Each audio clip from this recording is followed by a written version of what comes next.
Hi friends, welcome to the AMA People podcast. I'm joined with Brady and Drew Armstrong of Centerpositive. And yeah, would you guys like to introduce yourselves? Sure. I'm Brady Armstrong. Here, I'll get a little closer to the mic.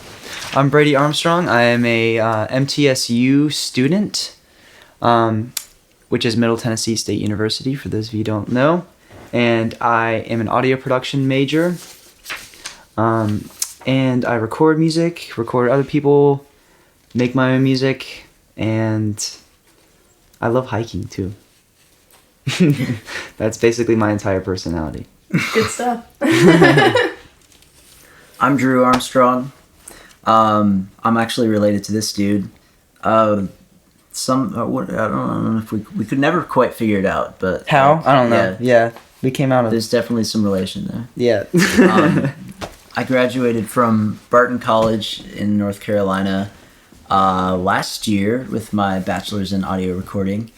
And I work for a radio station, and I work for a music store, working on music equipment, and I've been making music my whole life.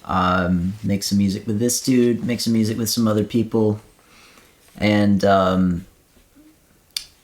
yeah. Alright, so we're going to get into some questions. We're going to start easy. How did you get into music? Ooh, I think Drew should start this one out. Okay. Well, our mom played piano, and we had a really old-ass keyboard growing up, and I remember, like, my first memories probably are literally just, like, sitting on the floor playing with all the different sounds on the keyboard. And my mom taught me, like, a couple chords and stuff, and I would just, like, hours just sit there just messing around. I didn't know what I was doing, obviously. Obsessed with it. Yeah. But and then my dad also had a guitar that belonged to his brother, and it was always fun when he pulled it out because he used to keep it in the attic, and he would pull it out. Yeah. And I would strum on it sometimes, again, not knowing what I was doing. But our family's pretty deep into music because our cousins play guitar. We have another cousin that plays drums. Our grandfather played banjo. Our other grandfather played guitar. I did not realize Like, we're that. like an entire family of musicians, except for our dad, actually. He can sing. He can He sing. can carry a tune. He can definitely carry. He can sing a lot better than I feel like most people can, honestly. But he just doesn't do it that often. And also, our parents actually made it a point to expose us to a lot of different genres of music. I think that was definitely a very important part of growing up, was just we were exposed to old music from the 70s, whether it was R&B or if it was rock or if it was Kenny Loggins. Kenny Loggins even, or Beatles, or even 50s music. We had. I remember we had music, you remember the cassette of all the 50s songs that we would listen to? Mm-hmm. It had it had Buddy Holly. Oh yeah. It had Little Peggy Richard Sue on it. I remember that. Some Little Richard. And then also our dad really likes blues music too. Oh, that's so And cool. my first memory of music as just anything was Stevie Ray Vaughan. Yeah. Because he loved Stevie Ray Vaughan. I think my favorite record that Mom would play specifically was, she had this was it a best hits of Stevie Wonder? It was the definitive collection of Stevie Wonder, and that was that was amazing. That was my favorite thing to listen to. It still is honestly, That's me so too. cool. I love Stevie Wonder so much. And so I don't think we weren't necessarily given the most diverse music taste, but I think we definitely had A lot of some good exposure. We were definitely exposed to a lot of different stuff, especially from our peers. Yeah, I think because our parents somewhat protected us from some stuff, and so we just kind of had the music that they had. Yeah, that's true. And I think we used that to kind of expand our own tastes. And I think once I got my iPod, it was game over, man. Same. I was ripping music off the internet left and right. Same. Except you got the iPod first. I won it in a contest. Yeah. I won an iPod in the contest, Nice. and that was Funny enough, I still have it. You have it? Yeah. No way. That's awesome, dude. I'm kind of jealous. That's I kind of wonderful. The battery doesn't last like 2 You seconds. just have to keep it plugged in all the time. Well, he got an iPod, and my parents didn't want to buy an iPod for me, so they bought me a DS, and I was like, I want something I can put music DS. on. I wanted the DS. Yeah. And so they took it back, and then they got me an MP3 player, I and I was like, that all right, little all black right, one. yeah. That little black one. That was kind of sick though. But it had a voice memo function on it, and I would record myself playing music on that. I do. I remember cool. that. Yeah, that was really cool. Yeah, but also I don't know if you remember this, but when we lived in Virginia, I had a little cassette recorder. It was like a little toy cassette recorder, and it would like, I mean, it was just like a basic one. But I it was like don't for remember kids. that at all. Yeah, and I would record like songs on it. And I remember the stuff. fake Yeah. record player we had, the plastic one. Oh, That yeah. had like that was kind of cool, honestly. Mhm. That was kind of sick. I'm trying to. My memory from back then is just like I have a terrible memory, honestly. Well, I can anything. say I can pinpoint when I got into recording though, and it was my cousin Tyler, who I live with now, actually. I remember he got a new iMac for Christmas, and he had GarageBand on it, and the iMac had built-in microphone, and we were over like for Christmas or for something, and we were in his room, and he was like. I looked up to him because he had the drum set, he had all the guitars and stuff. Yeah, he had and a lot so of gear. he was like, "Hey, do you guys want to like try and record some music?" So he just hit record on the iMac, and like Brady played like a drum drums. solo. It was so bad. I played like a guitar thing. It's so bad, but we still have the CD for it. Oh, that's so And then he cool. told me, he was like, I can show you how to record on your computer. Yeah. Just straight off the Mac. Yeah. I think yeah, that definitely got Drew into it. And as little brother, I was like just kind of going along with whatever he did.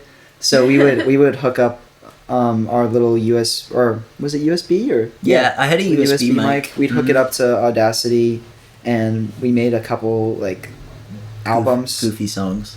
Yeah, and we'd like do some weird stuff. I remember one thing we used to do all the time was we loved the reverse audio function that Oh, it yeah. had. So we would take like phrases and words and reverse them, and then try to like say them backwards, and then re-reverse it and see how it sounded. I still have a USB. I have a USB stick with a bunch of recordings that we made, and it was like us just like literally messing around and like throwing like audio clips in there. And like I have the one of us like dropping change I onto the remember that. computer, and then reversing it, and then like putting a bunch of reverb on it and stuff. Yeah, we would just like I think we were just fascinated with just like just sounds. sound in general. And yeah. I think a big thing of it is that like the ability to manipulate the audio, because you get this sound that you physically record with a yeah, transducer, you can see it. and you can Yeah. you can take it and you can turn it into something that's visible on the computer, and you can like mess with it on the computer, and it sounds different in your headphones or whatever. Mhm. I thought that was fascinating. That definitely like opened up a whole world. Yeah. I think That's fun. Drew definitely started it. He was the inception of it all. Well, The and also, Inception. yeah, well, and also, like, I remember watching, like, a documentary on Foley for TV and film, and that was amazing to me, because I was like, oh, all this stuff we've been, like, messing around with, like, people, like, make a living doing that. Yeah. Yeah. Yeah. It's like, oh, wait, But then, I like, can do that. Yeah. once, like, I got serious about music and, like, started taking guitar lessons and stuff, then I kind of just went down the rabbit hole of, all right, I want to write my own music and stuff. That leads me to my next question. So now you guys kind of know how to do a lot of the composing and producing of music. Did you have formal training for that, like learning the basics, or was it all trial and error or a mix? So much trial and error. Yeah. Well, so Drew has had in terms of like musically, Drew's had some guitar lessons. You did that for a little bit when you were. I've had guitar lessons, I've had voice lessons, I've had You had key voice- lessons, I I've had had drum voice lessons. I have had like 2 or 3 voice lessons, and that is it. That's all I had. But I played saxophone in band for from like 7th grade to senior year of high school. So I guess that was the main thing where I was like actually like practicing and playing music. And I had a couple of like performances outside of that me and Drew would do, and We had a couple bands here and there. You had more bands than I did. Yeah, my first gig was at the Music and Water Festival in Edenton. And I remember that video. Too. My mom has a video of it still. And my guitar teacher was kind enough to give me part of his time slot. And I think I played like an original song. I played some covers. And like looking back on it, I think I was like 13. Yeah. And I'm kind of impressed by myself. So, Yeah. And just because of like I just got up there and did it. Like, and there's like you look tiny. You had this I know the massive guitar is so big, and I'm he like looked minuscule. Itty-bitty. And there was this one lady that got up in front of him. she and started dancing. She started dancing and like shaking her ass to his, and like there were like Beatles songs and stuff. Like you Oh, don't yeah. shake your ass. I mean, I guess you can shake your ass At to the water Beatles songs. She festival, people do it. Yeah. Yeah, They do it. anything goes at Yeah. the water festival. And then from there, I got to play when it was still called Acoustic Coffee downtown. Oh yeah. And I forgot it was called yeah, that. Man. and I would Those are play good gigs times. there like during high school, like pretty regularly. And I would get him on there sometimes to play percussion. And then when I had my band in high school, we played some gigs there. And like just from doing that over and over and over, I just like kind of got over the stage, right? Fun. Okay, so Drew, you've been building and restoring equipment for a long time now. What got you into that, and what's kind of the process? That's an interesting one because it's actually probably rooted in the fact that our dad loves to fix stuff. Like, Yeah, we used to do projects I remember doing projects. I all mean, the we time. always had projects going on just because, like, you know, he and I moved here when we were younger and we didn't really know a lot of people. So we just kind of chilled at home and tried to find stuff to do. And we would always have projects going on, and we would always like to fix stuff. And, you know, watching our dad being really good with his hands, it just kind of instilled in me that idea of like, if you have something that's broken, try and Just fix it yourself, yeah. And so when I got my like first like main guitar that I remember getting, I didn't know it until way later, but it had been broken from the day that I got it. Oh no! Like there was like the switch on it did not work, and I didn't know. Oh yeah, I didn't know it Silvertone, until that Silvertone guitar. well, no, I was the Epiphone. Oh, okay. Like one of the pickups didn't work on it, and dang. I didn't know for like the longest time because I just played it and I didn't really know any better. And then I met a guy that played guitar, and he showed me like, actually no, you can fix this stuff and it's not that hard. And he showed me how to fix that, and then he actually taught me like how to put a guitar together from scratch, and that opened another world to me where I was like, oh wow, you can actually like go in and like change stuff, you can mod stuff, like put new pickups in.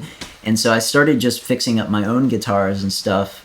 And then I started doing it for friends because people always have stuff that's broken. Yeah. And then when I didn't have any more guitars to fix, I would start fixing people's guitar amps and stuff. And I've always kind of had like a little interest in electronics. And so I don't have any formal training in that. I just kind of have had the experience from just kind of doing it on my own. And from working at the radio station I work at, they actually they have me do a lot of engineering stuff, and so I'll go through and I'll fix some old equipment there, and that gave me the experience that I needed to be hired at the music store as a tech. Well, that's cool. Yeah. Okay. So you've been mixing music for a long time also. What's different about what you used to do to mix and what you do now? You start that one. Yeah, so I definitely am a lot newer to the game than Drew is in terms of recording and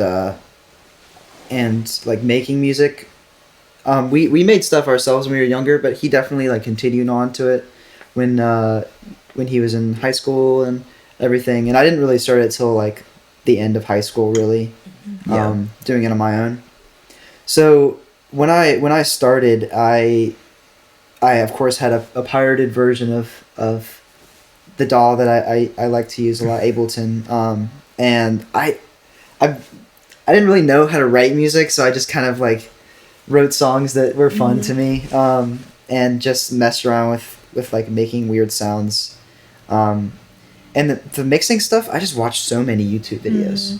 I watched so many YouTube videos, and the thing about those is that they all have their own method.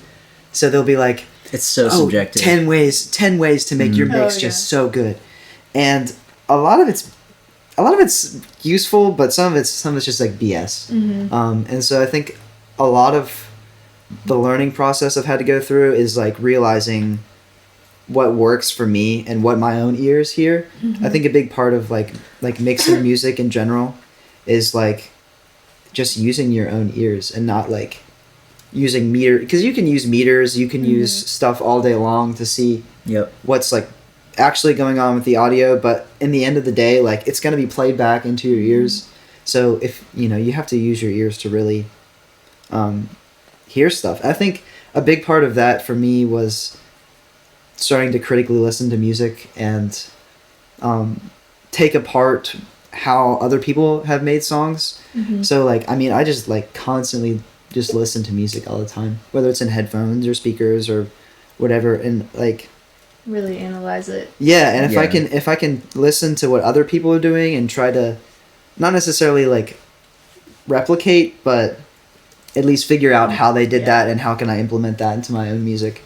I think that's been very useful for me, and also just experience. Like, even if it's just like joke songs that I'm like making, like I'm still mixing it. I'm getting there, and I'm balancing everything's level, and I'm equalizing it so it sounds full. And I think just the experience has definitely helped me a lot, and I'm still growing. I still have a lot of learning to do. But I would like to hear Drew's perspective on this since he's been doing it for so long. I mean, for me, it was like I started kind of recording by, I would just choose like whatever my favorite song was at the time, and my method was just to listen to the song really critically, like he was saying, and I would literally write down like every instrument that I heard, where I was hearing it, like kind of the frequency that it covered. And then I would just go through and try to recreate it the best that I could. And it wasn't trying to like, oh, I want to like copy this artist. It was really just kind of me being like, let's see what I can do to get this sound. Like, what did they do to get this guitar to sound this way?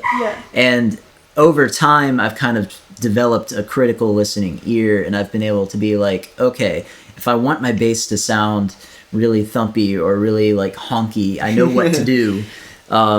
But it's like Brady was saying, it just takes a lot of practice, and it's so subjective because you can watch, like he was saying, you can watch a YouTube video of guys saying how to get the best bass sound in your mix. I've seen that video. Yeah, I hate it. Yeah, and it's like you can do that. And it's like it's like exact video. Yeah, I know he knows which one I'm talking about.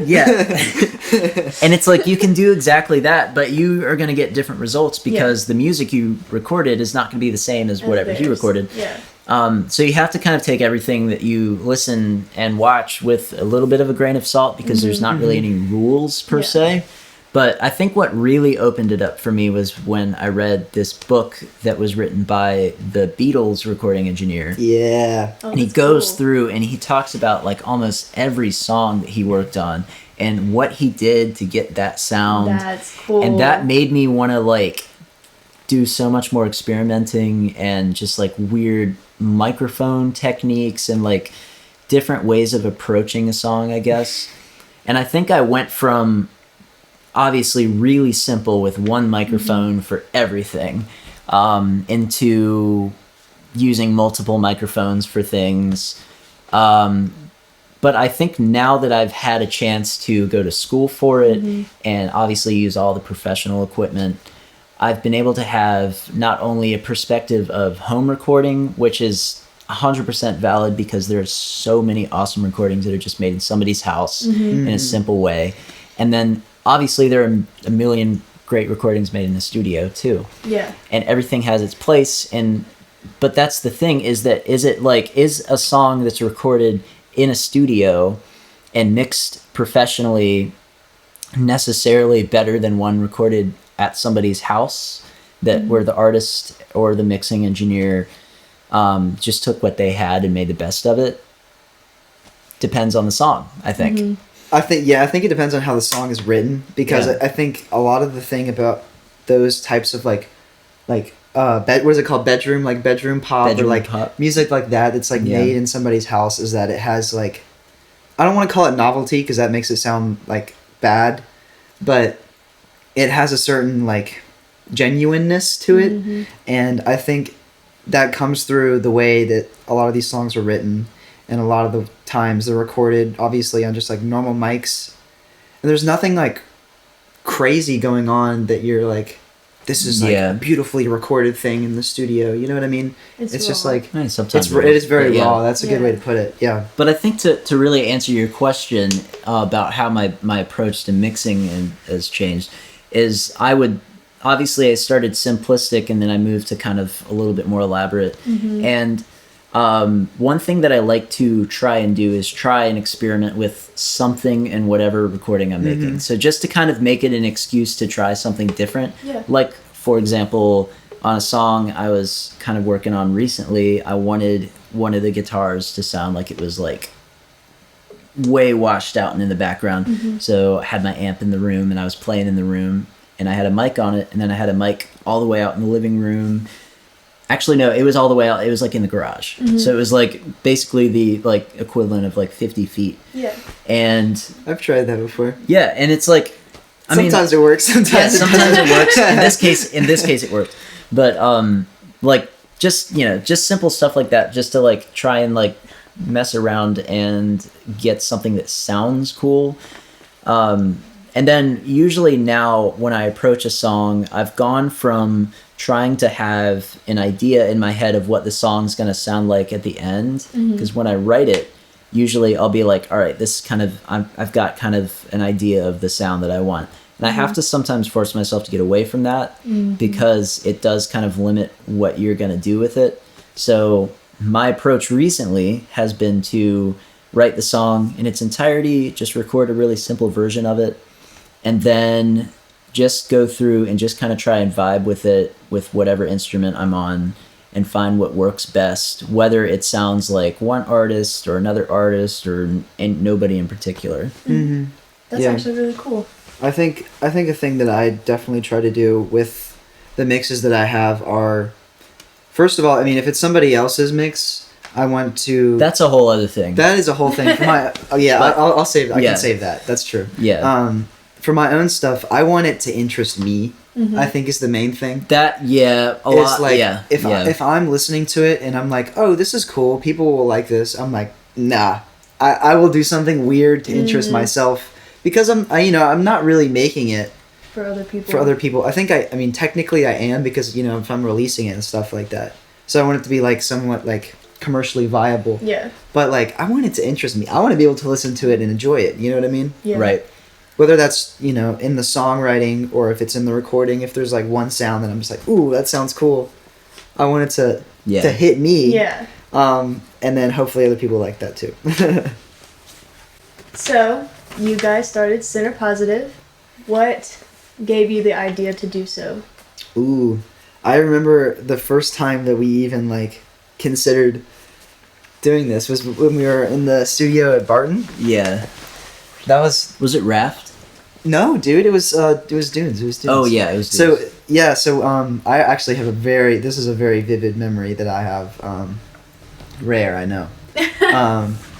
So I was visiting, I visited Drew a lot in Barton, Wilson, because I didn't really have a whole lot to do around here.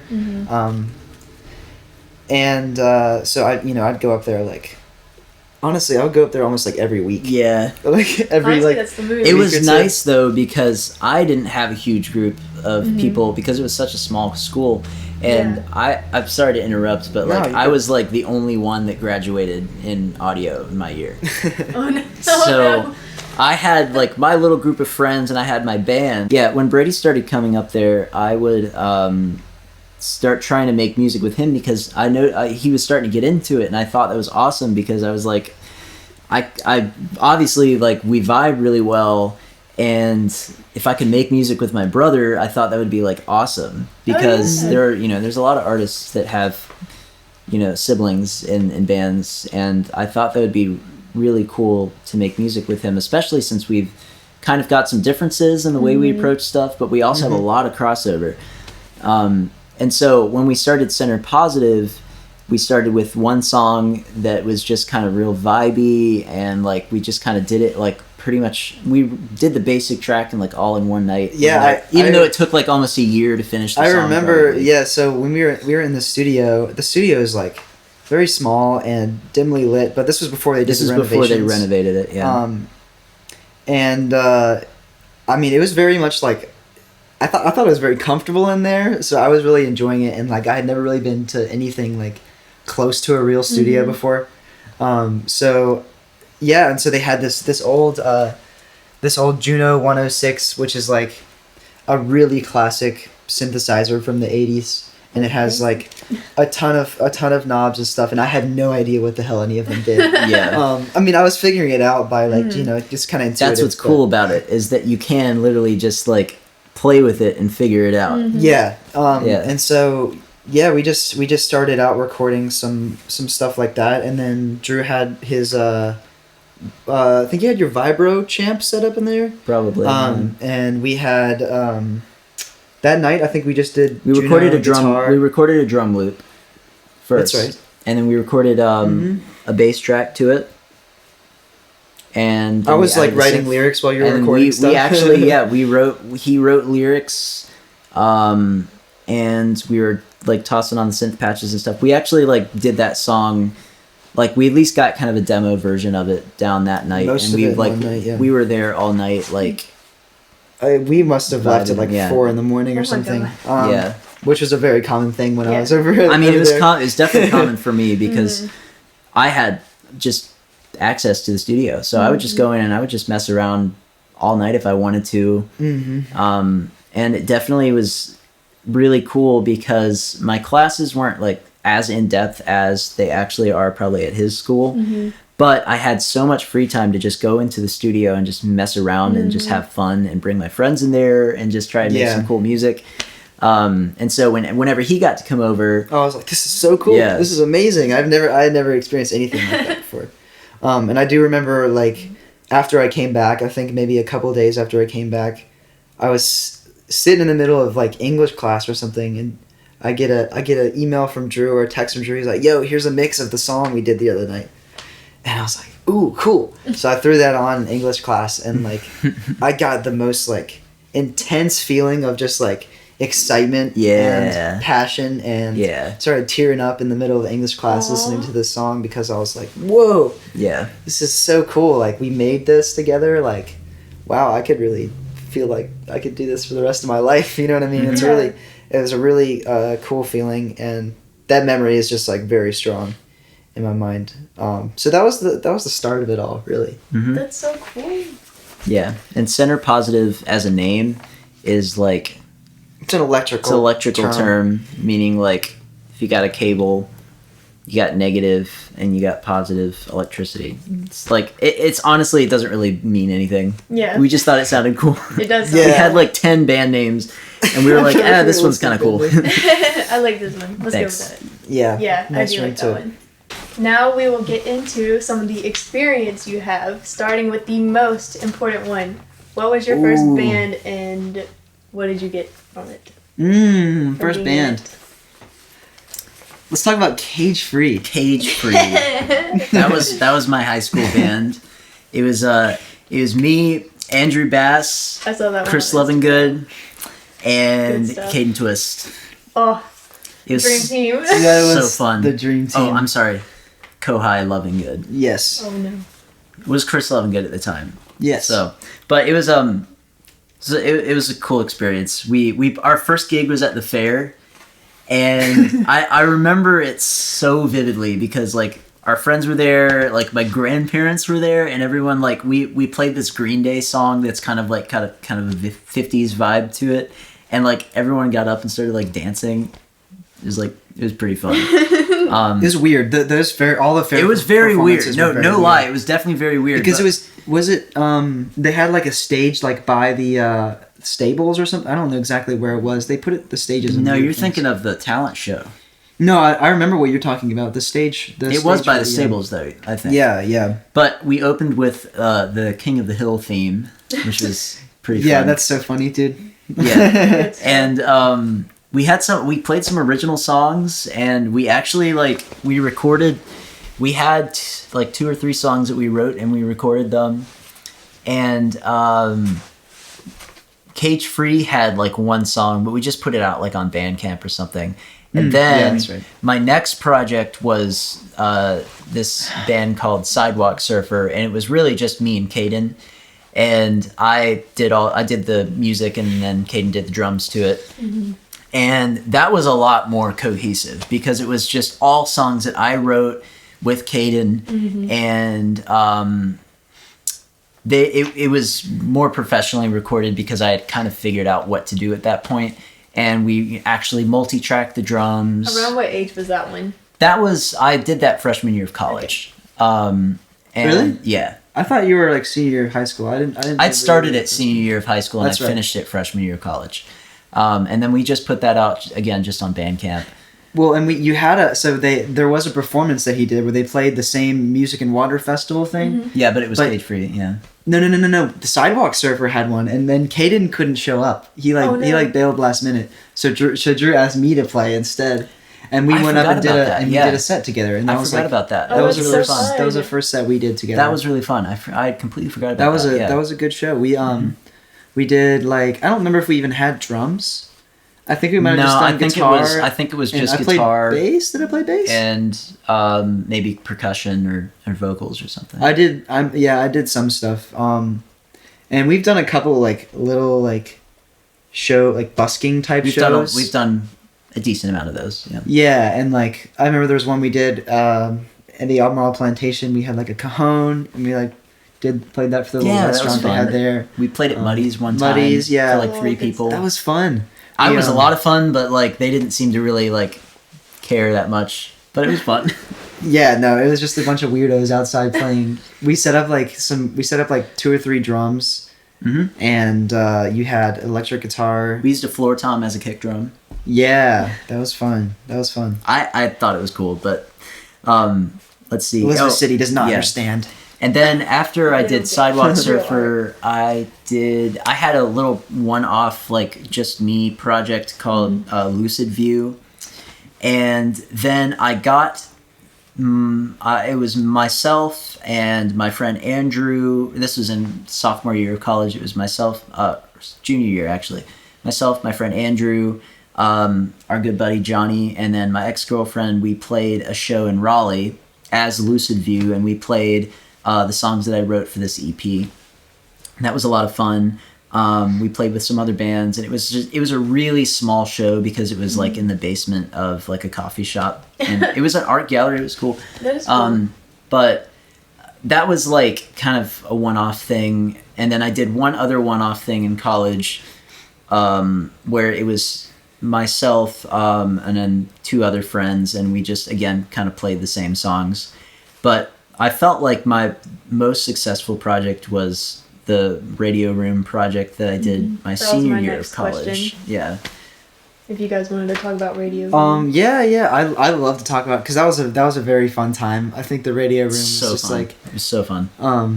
It was, so I'd done a little bit of band stuff. Like me and Drew did some Sidewalk Surfer, and then we had just done random shows wherever. I had never really been in a separate band other than. But you had your music that you put out. Was it even out then? I was working on it. I was working on it at that point. Okay, I hadn't put anything out yet. I was working on my own music at that point, and me and Drew had been working on Centerpositive stuff, and then so we started this band with me, Drew, and Johnny, and our friend Andrew. And it was Radio Room. The name came from this room that Drew used to store all of his equipment in the music building. It used to be the college radio station. Yeah. Mm-hmm. But really it was just like a storage room. But we just referred to it as the Radio Room. Yeah. Because at one point earlier in my college career, I kind of had tried to come up with a little college radio station, but it did not work. And so I still had the key to that room, so I just kept all like my amps and stuff in there. And we always found ourselves using that phrase in conversation and be like, "Oh, go put that in the radio room. Go grab that microphone from the radio room." And then we had to come up with a band name, and we were like, we'll just call it the Radio Room. Yeah, makes sense. I think that was definitely like when I think of that time, I think of that building. I think in particular, I think that building was like very like. Well, it was the communications building at my school. Yeah. And I had the key to the band room, and so I just set up a drum kit and a PA system up there, and then we would come in really late at night when he would come on the weekends, and we would just rehearse for hours and have like a blast. Oh, it's so fun. We would just mess around. We'd make like the weirdest sounds. We'd jam. We just like sit there and like jam for hours. Yep. We had a couple songs that we wrote just from jamming. Yeah. One of the ones on the album. Two of them. Two of them. What was the other one? Which one? It was Shoebox and Sunshine. I wasn't there for Shoebox. I wasn't there when you wrote Shoebox. Well, it came from jamming though. But Sunshine Person. Sunshine Person was probably my favorite one from that. But we only played 2 shows. Yeah, we played 2 shows. They were fun. We did merch. We got we made shirts. We made CDs. And it was the first music that I personally had actually put out on any platform. And so that we did Dunes first. You're right. I'm sorry. Thank you. Yeah, we put Dunes out as a single first on all major platforms, and then we did Radio Room as an EP. It was the first EP that I put out on. Yeah, on it was. Yeah. It felt to me very, very legitimate. I mean, the process. Everything that went to recording it. It was all like. I don't know. It just all to me. Well, we used the best equipment we had there at Barton. We used all the good microphones and all the good. All the good stuff, and it felt very legitimate. I think Dunes also felt legitimate because it was kind of the similar thing, but the fact that it was like an entire project. And we went in, we recorded vocals separately, and we tracked everything like very specifically. And this is when I would kind of just like watch Drew and see how he was mixing and working on the songs. And I remember when we mastered the tape, we threw them on the tape machine and mastered them to tape before we put them out. And I still listen to the record all the time. It's a fun project. I also do, because I'm still pretty proud of it. And I wish we had been able to promote it more and get more people to listen to it. And that may still be in the future. For now, that project's just kind of been on hold just because all of us live in different states now. Literally, Andrew lives in like New York. Yeah. Johnny lives in North Carolina. You're in Tennessee, and I'm in Virginia. So we can't exactly collaborate in the way that we did before, which is where Centerpositive has kind of picked up. Yeah. Even though the distance between the two of us has definitely slowed the pace down for the writing quite a bit.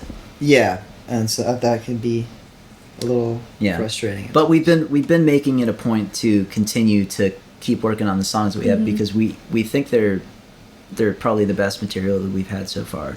Yeah, I agree. I mean, I think without a doubt it's definitely the best material I've come up with so far. We're definitely like both very specific in what we want, and we're both very nitpicky about things. So, in similar ways and in different ways. Yeah, and so when we're working on music together, we want to put effort into it until we feel like it's done, or if there's nothing else we can do to it. And sometimes that means completely scrapping the song, and just starting over and approaching it in a different way. I remember that. And a lot of times it is for the best. Like, for example, we had this one song we haven't put out yet called Jelly Bean. When we wrote it really quickly, we wrote it in one night. Kind of as a joke. It was kind of written as a joke. It started off as a joke, but then we were like, damn, this is actually like pretty catchy. This is fun, yeah. And we made a version of it that Johnny was plays cool. the bass for us. Yeah, it was cool. But it just didn't sit right with us, even though we worked on it a lot and like we slaved over it. Yeah. But we just like at the end when we were about to release it, we were just like, it's not right. I was listening to it and I was like, man, I called Drew up. I was like, hey man, I was just listening to it. We got to do something. We got to figure out something. Well, and I was thinking the same thing because I had listened to it over and over. And I was like, dude, the more I listen to it, the more I hate it. Yeah. That sounds like. What we ended up doing was last time I went out to visit him in Tennessee, all of the group of his buddies plus me, we all got together in the same room together and just did a live version of it, and it is like worlds better.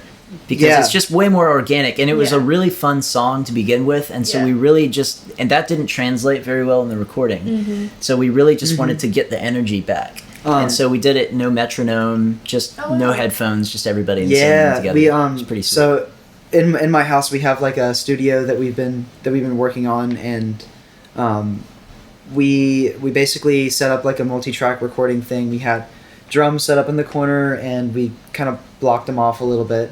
We had tambourine and shaker. Then we had organ. Mostly tambourine. There was a lot of tambourine, yeah. Not as much shaker. Organ, saxophone, bass. We guitar. put bass in the kitchen. Yep. We recorded guitar the bass in the kitchen.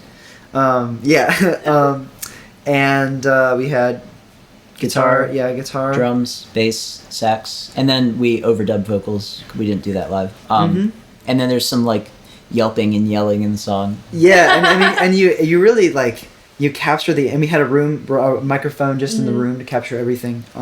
And you really just like the energy in that recording is just like phenomenal, because like I think the night to me was a really fun night, because I hadn't seen my brother in a while, so he comes up and he's meeting all my roommates and everything for the first time.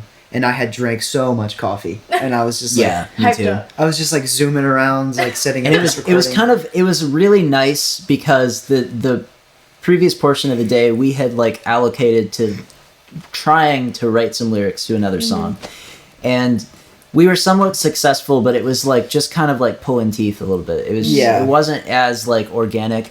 And then we did that session at the end of the day, and it was just like, okay, that felt good. Yeah. Sometimes you need a little reassurance that you have any musical ability, or like recording ability for that matter. And I feel like the fact that we were able to pull that off in like 3 takes, maybe. I think we did 3 takes. Yeah, maybe. And I love the way that recording has turned out, and it's just like it's very fun. Yeah. And the thing is that a lot of the music that's made nowadays is most of it's not done live at all. And so I think one thing, I mean, because I've also read that book written by Jeff Emmerich, the Beatles engineer, and everything, most of the stuff they were recording was they started out with a live backing track, bass and drums usually, overdubbed onto piano or drums, something like that. And I think we wanted to kind of preserve that recording technique and try to capture the energy of the room and capture everybody's, because everyone has like, they'll have slight tempo changes in the song. Someone might be pushing ahead, and that might give the song a little bit more energy than it would if it was all just like lined up to the grid perfectly. And actually, funny enough, the other song that we were working on that day was recorded the same way, but we just hadn't written lyrics for it yet. Yeah, that's right. It was How It Hits Me. It was recorded in our parents' living room. Yeah, that one was fun, and it came out sounding great. And he's got a really cool little setup at his house, and I've got endless gear and microphones at my house. But since I just moved, I have everything. Like I've got an awesome old drum kit that I've got set up in the living room, and I've got a multi-track setup, and then I've got my little home studio that I'm working on. But that's exciting. Yeah. Okay, where was I? Okay, so you guys have a lot of experience working in different bands, like working for churches at different venues and different things like that, even independently. What is your favorite way to work around music? Ooh. Live music. It's the funnest. Yeah, I gotta say, I would like to talk about something that we recently did, because it's like definitely a huge thing for me, and it's a big thing that I want like other people to know about.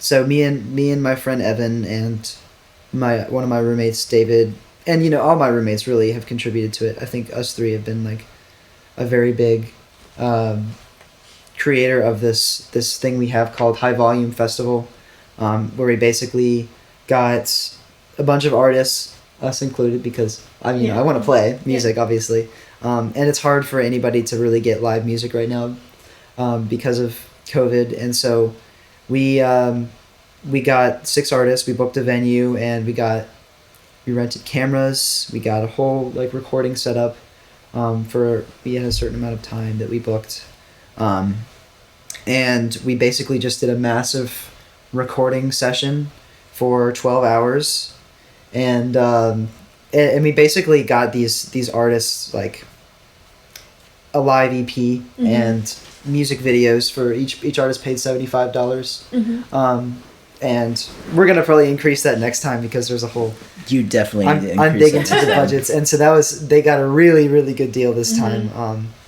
And my roommates and us, we've all been editing the audio and like actually like going through and producing all of these live recordings that we got. And just that entire day, like, I mean, it's tiring to run sound for 12 hours. And you know, people do it all the time, but that was my first time really doing it that long. That's such a cool project. And yeah, so we're really trying to expand that and make it into more of like a thing. Maybe trying to see if we can get into a nonprofit organization. Oh, yeah. We got our website coming live pretty soon, and we just want it to be like a whole center and like a hub for the arts. Yeah. You know, because we have photographers, we have videographers, we have people in the music business. I mean, we have, and obviously musicians, and we really just want to like promote as many of the arts in Middle Tennessee as we can. That's really cool. So that's been a really fun project, and it's been like something that I can like put myself toward, and the goals feel realistic, but they also feel like challenging enough. They're challenging, yeah, and I think they're helping the people in Middle Tennessee State University, especially, and other universities around. We have people from Belmont and stuff, just like play. You know, there's no live music going on, so they need somewhere. Yeah, I'm really excited about where we're gonna go from here. We got another one going on next semester, so yeah, I think I'm gonna try and be a part of that next one. Yeah, that'd be awesome. That's so that'd exciting. be fun. Yeah, I think I really enjoy doing live sound too. But I think I'm gonna say my favorite way to approach music is just in the studio, and I really enjoy working with other artists too. When I got the opportunity in college to record this band from Raleigh, I like went full force into it, and I had such a good time. Like they came and we like just did a long like 10-hour studio session, and I've recorded so far like 8 songs I think with them. And I recorded 2 singles to begin with, and we live tracked the demos of the singles in the band room, and then we went through and we multi-tracked everything, and it was cool for me because I got to have a part in every single aspect of the recording. Yeah. I mean, it's nice to have control over it. Right, all. and I have control over my own stuff, obviously, but it was really cool to have control over another artist's. Yeah. And also to have their vision of it realized, and not to take it over and be like, oh, this is what I think it should sound like, but have the opportunity to help them see what they wanted it to sound like. Yeah. And just being able to capture it in the most realistic way possible. That was probably the most fun I'd had with that, and I hope to be able to do that more in the future. I'm gonna try and have a little home studio where I live in Virginia Beach. We've got a little shed out back, and it was my cousin's grandfather's woodshed, and we're gonna clear it out, and we're going to make it into a little studio. That would be fun. Yeah. And I'm hoping like I can get some homies over there and just record them, or record like local artists at like, you know, I'm not going to charge them very much just because I love doing it. Yeah, that's the goal, I think. I agree. I've been starting to do some of that myself. Yeah. I have a couple people that I've been recording that are fellow MTSU students, and it's really interesting to have different personalities to record. Definitely. I have one of my really good friends, Evan, that I've been working on his music, and talk about personality, man. He is such and he's so fun to record, and like see, he's like just oozing ideas, and it's amazing to see someone with so many ideas, but he's also very like particular about things, and so, but I mean, like as a producer, that's something that you really have to be able to work with, is you gotta be able to work with people, and if you can't work with people, then you shouldn't be doing it. Yep. Yeah. I personally learned that the hard way. I had a project in college where it was not successful. And I had to kind of take that experience and be like, all right, how can I approach this the next time a project like this comes about? And why wasn't it successful this way?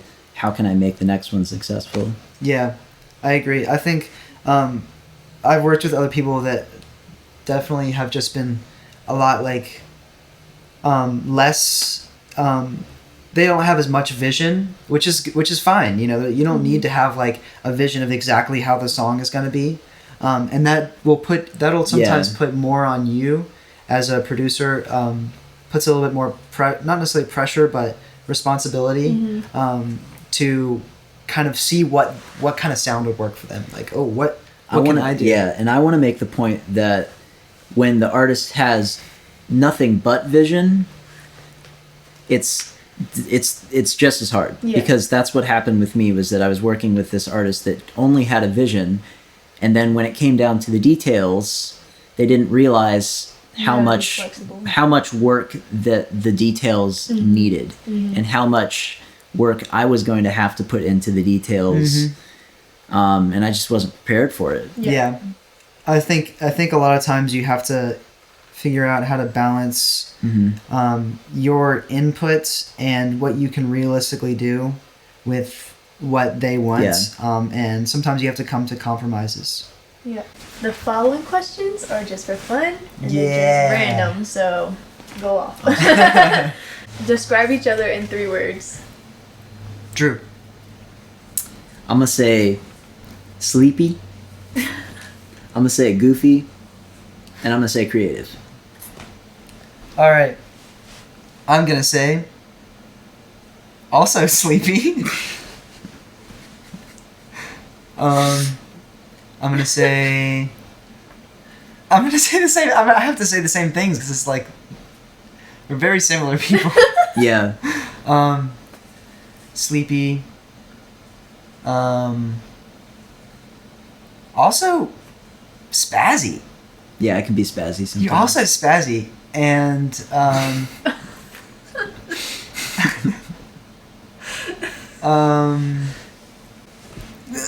The first thing that comes to your head, go.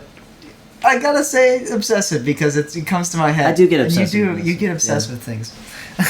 But I've definitely like made that more of a positive aspect. No, I think it definitely comes to an advantage sometimes. Yeah. Yeah.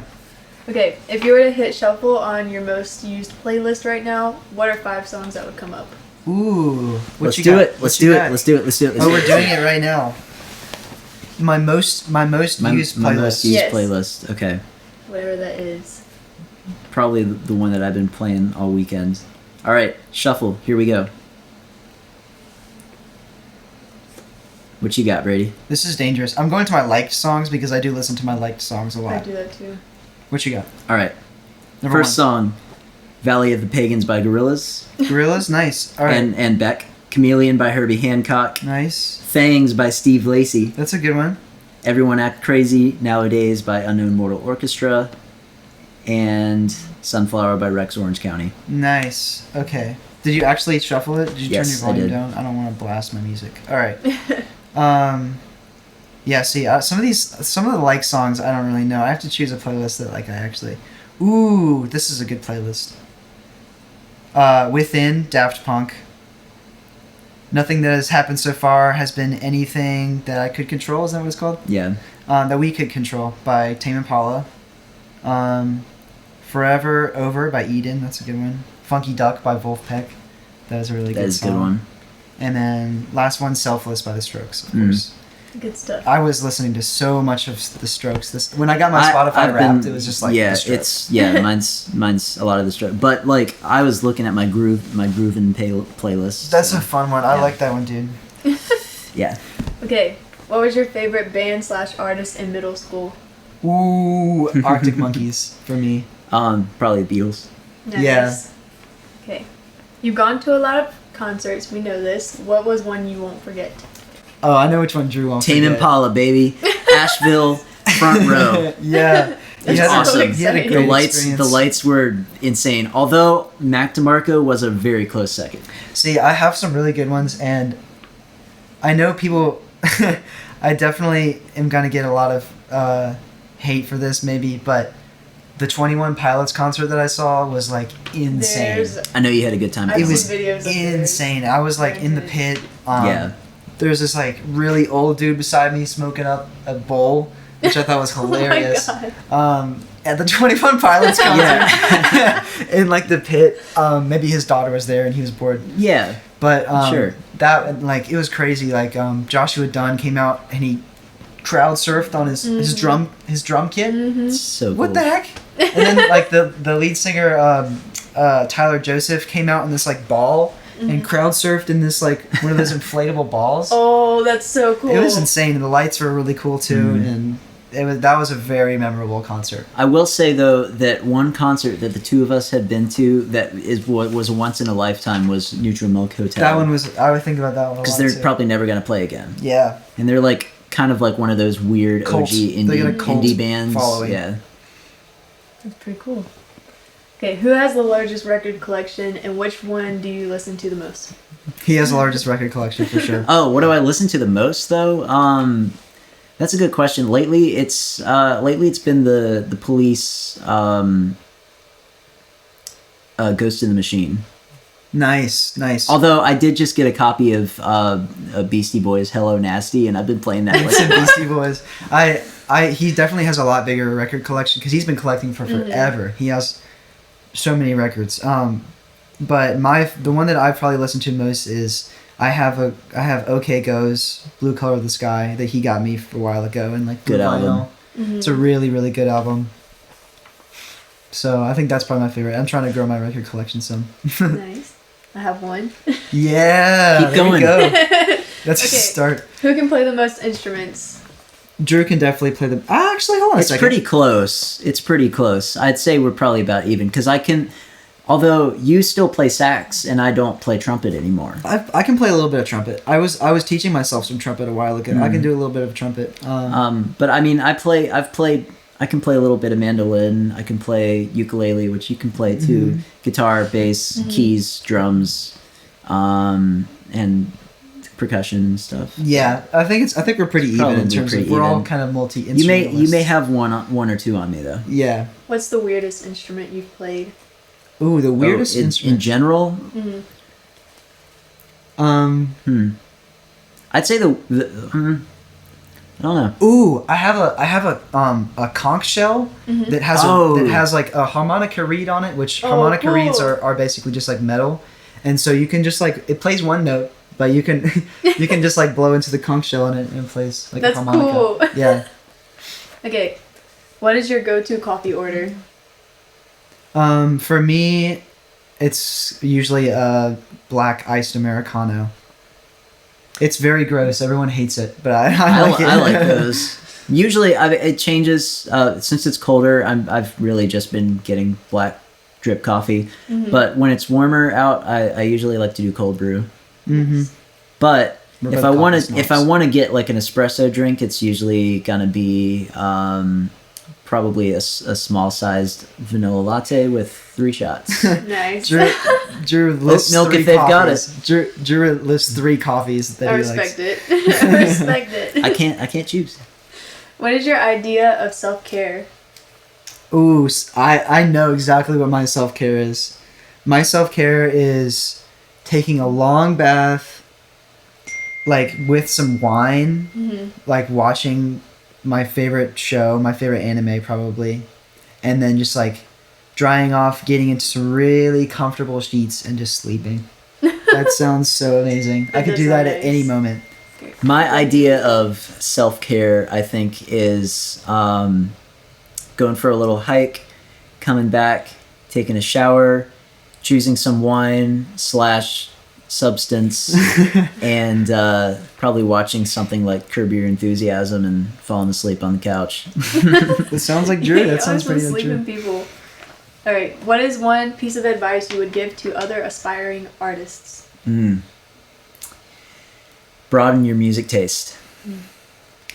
Yeah, I think that's a really good one. I think for me, a big thing that I've noticed in a lot of people around is they get too hung up on what other people are doing, and they should really just kind of explore what they can do themselves, and like, you know, your creativity is your own thing that is unique to you and that you have within you. Yeah. And I think if you're focusing too much on how can I sound like this artist, or how can I sound in this certain way, That's a good point. I think that can really like box you in. And not to say there's anything wrong with, I think imitation is definitely a good way to start out with things, especially if you're just like That's how I started learning out. to write music. I Yeah. mean, so did I, Sure. but I think you shouldn't dwell on that. I think you should definitely focus on your own creativity and see how you can expand. Yeah.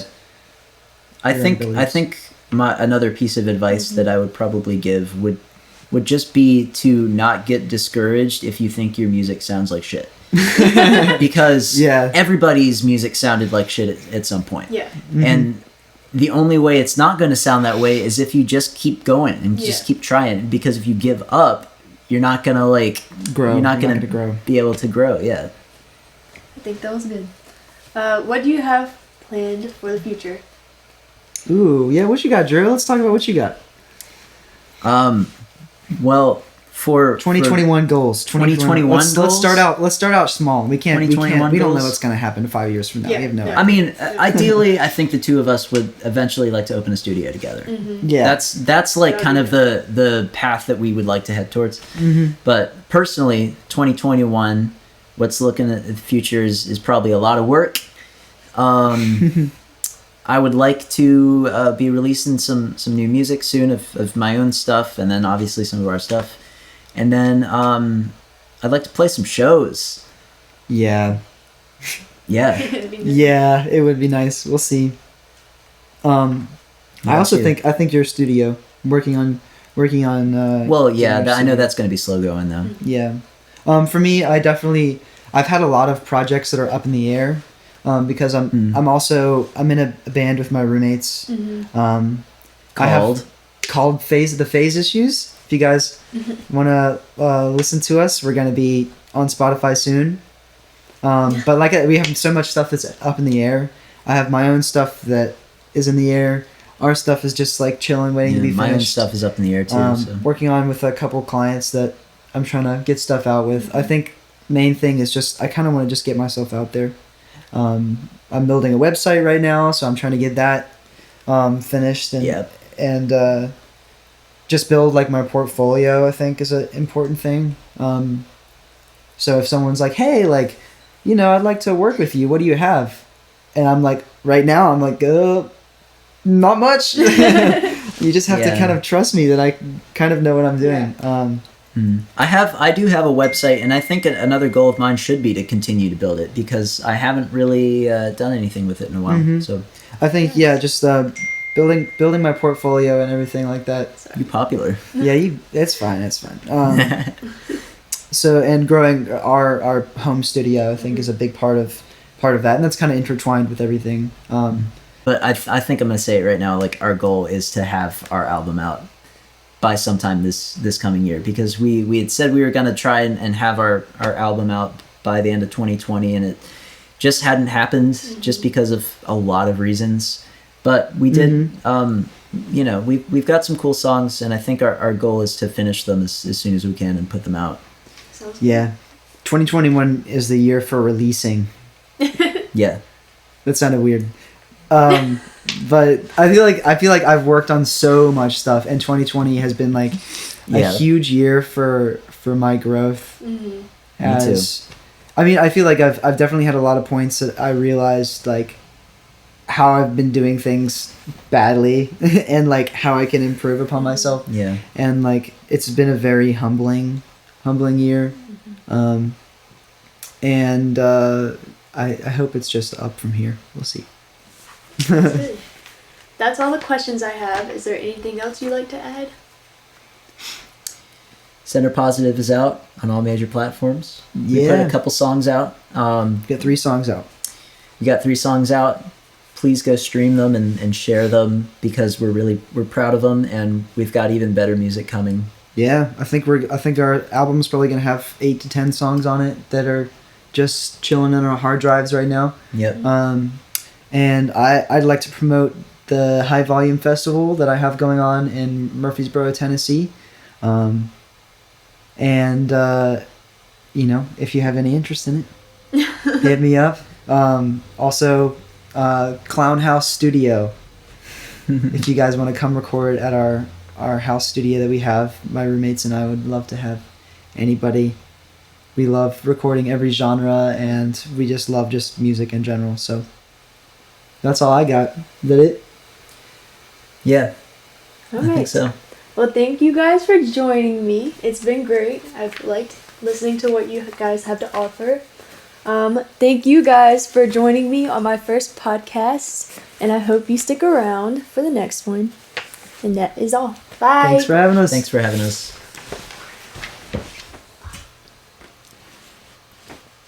Woo! Nice. Yay! That was fun. Excellent. That was fun.